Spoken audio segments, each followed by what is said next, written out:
feed these hungry Steam Deck fans. They don't take no nonsense. Oh, I got some content for you guys. Don't even worry. I got you guys covered. Hello, viewers. Mornings. Another beautiful day. Yep. Hope your five senses work. Health and strength is good. Or excellent. What? Alright. Now, Rich. I saw the news yesterday about Humble. And I was from Eurogamer, and I was trying to jump on it. I said, I'll wait till tomorrow. But anyway, let me get into this. It says here, Humble Games confirm a restructuring of operations with reports of all staff gone.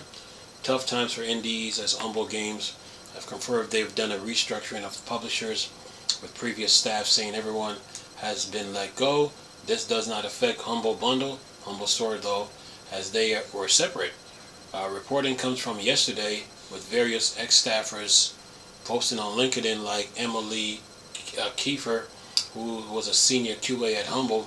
In the post mentioned, today is mine and my entire team last day at Humble Games. And they also post on Twitter that the entirety of Humble Games was laid off this morning. Another, Nicola Kwan, was biz dev at Humble, posts on LinkedIn as well. Nothing that at 9 a.m. this morning, all 36 employees of Humble Games were told that we were being let go and that the company is shutting down. Eventually, Humble Games posts a statement on X. In these challenging economic times for indie game publishing, Humble Games has made the difficult but necessary decision to restructure our operation. This decision was not made lightly.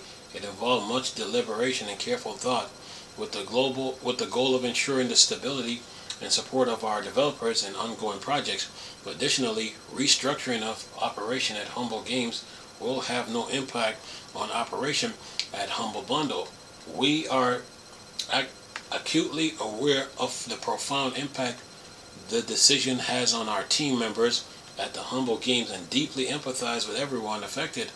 Our team contribution have been world-class and invaluable, supporting the launch of our games since we started publishing in 2017. We are committed to navigating this transition with as much empathy and understanding as possible. Supporting our development partners and assisting former team members remain our top priority. We are committed to making this transition as smooth as possible for everyone involved. Thank you for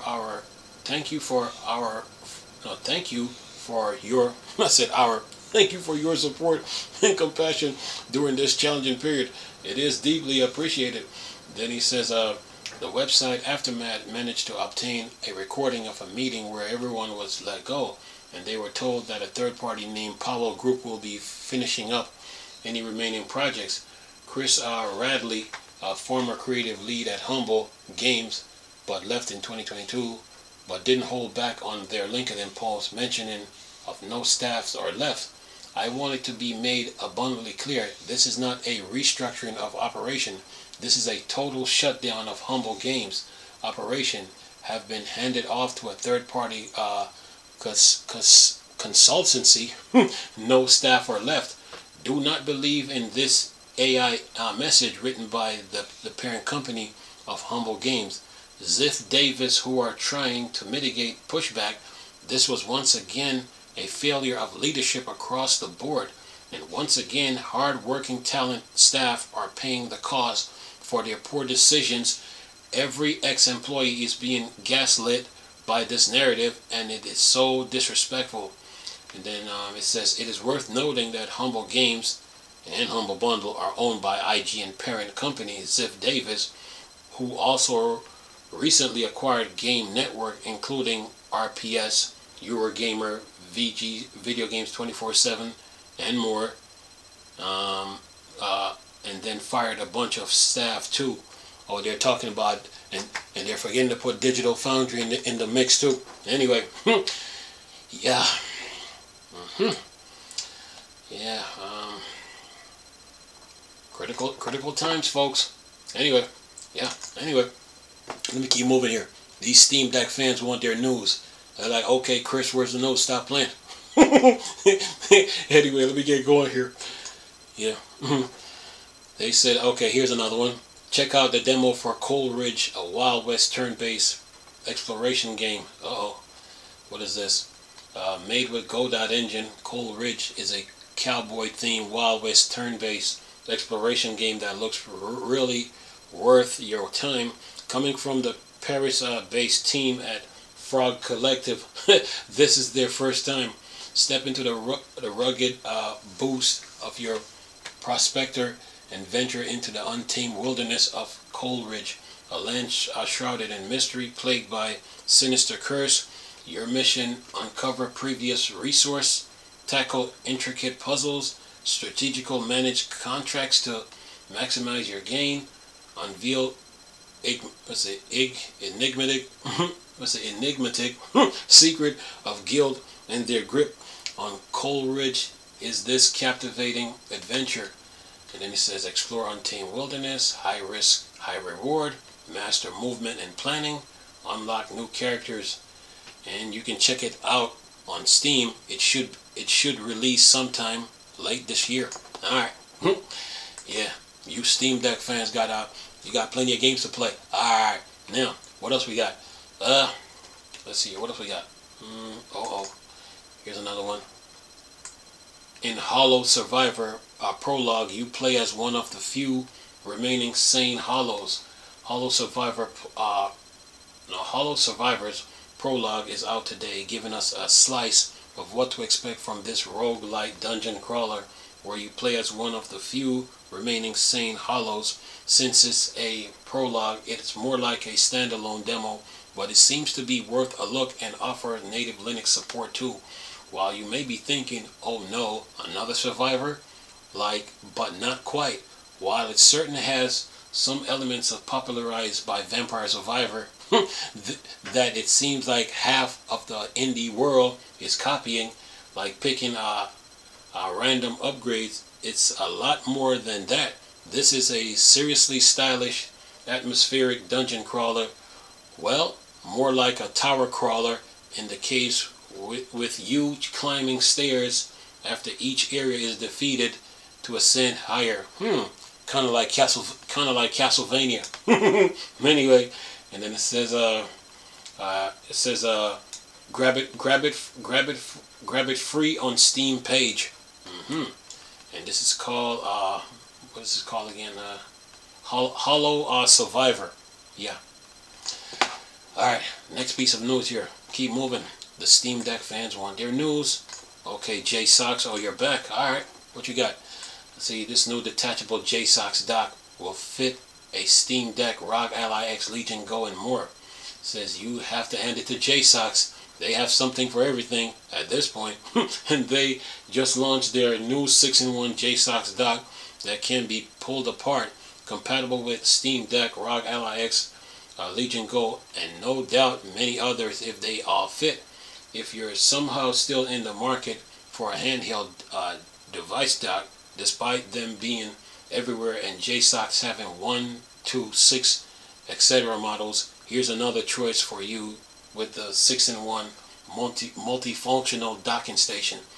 And it says here's the input. It has one USB-C port for connecting to the handheld device, one USB-C 3.2 Gen 1 5 gigabytes, two USB-A 3.2 Gen 1 5 gigabytes per second, 1 gigabyte Ethernet, 1000 megabytes per second, one HDMI, 4K at 120 Hz, one USB-C PD, 100 watts. That's for the power.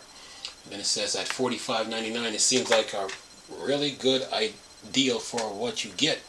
A decent amount of ports and looks pretty nice.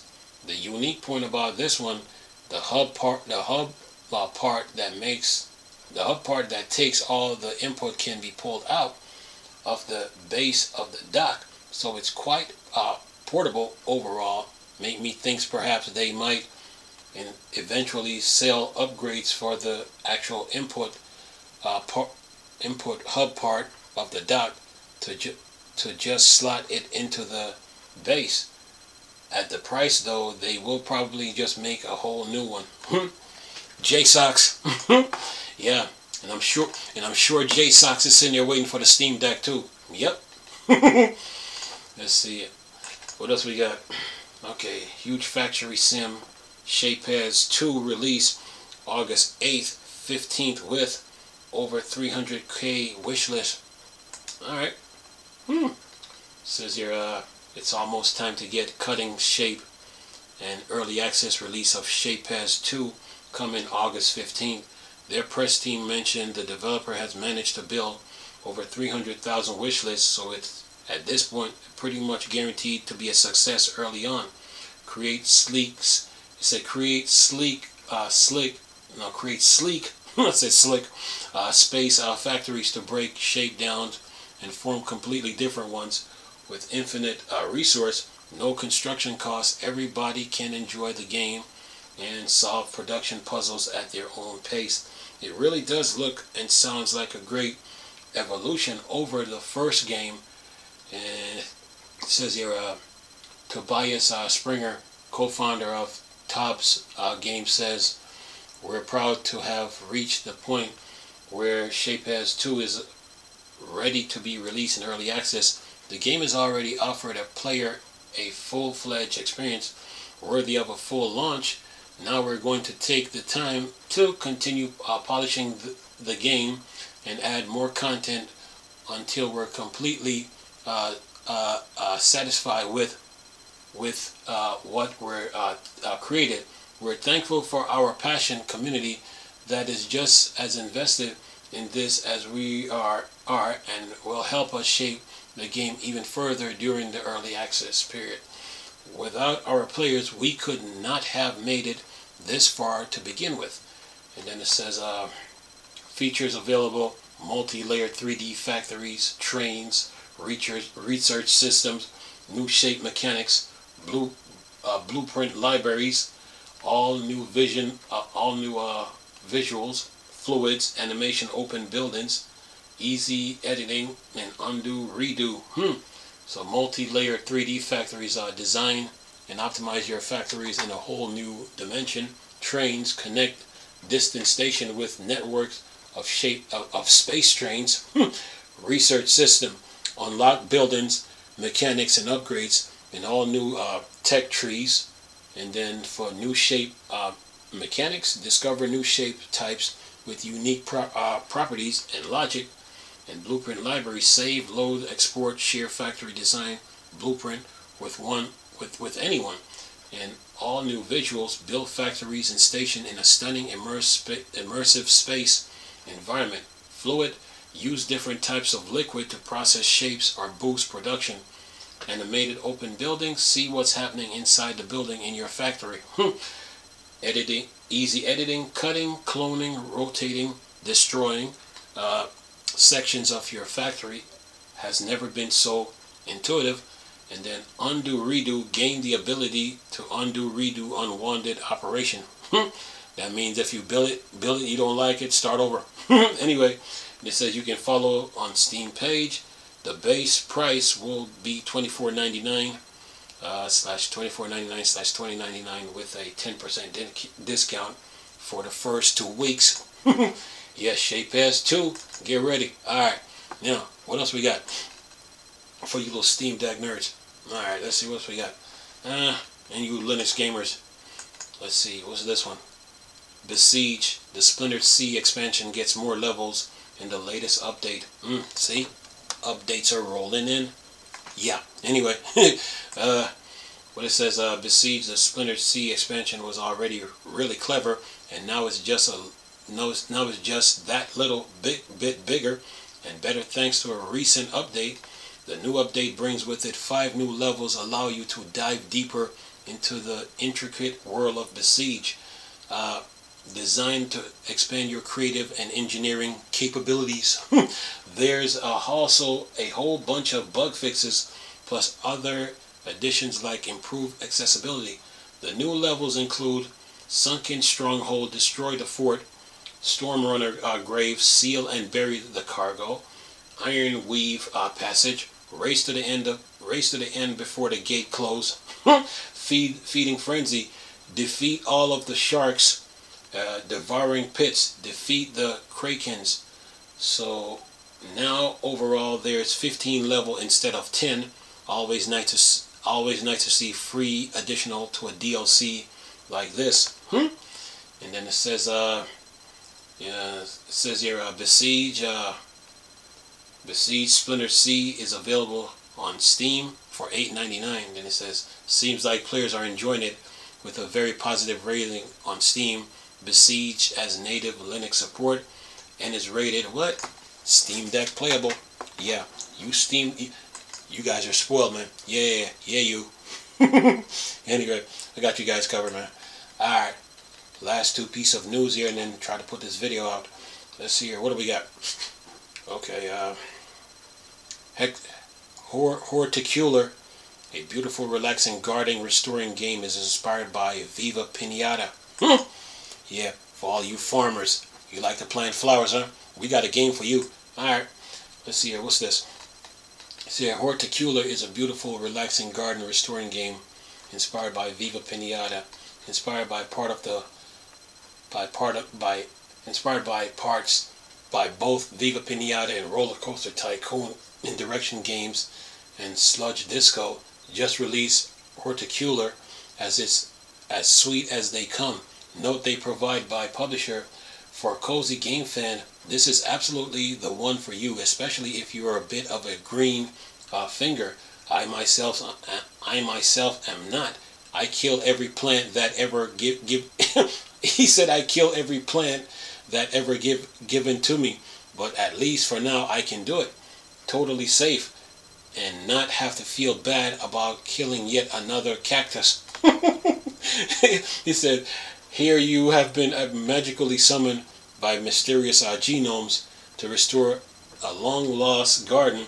In some ways, it actually reminds me of Terra Nils, which is about restoring a wasteland, but here it's gardening. Similar idea, very different in design overall though. If you enjoy Terra Nils, I think you would enjoy this a bit too. Less of a puzzle game though, more of a sandbox to beautify the land. And then it says here, Horticular is all about taking your time and just making everything look sweet. It has a day and night cycle and a weather system too. You can't even speed things up during the day, so you can't just sit back and make the most of it.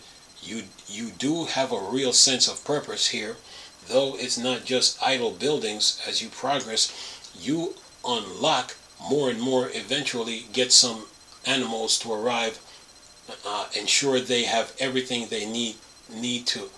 Even if you're not particularly creative, there's plenty there to keep you going through the quest and challenge, where the progress nicely drip feeds more into the game for you, especially with the goal and upgrade system. You can go for hours and hours at a time.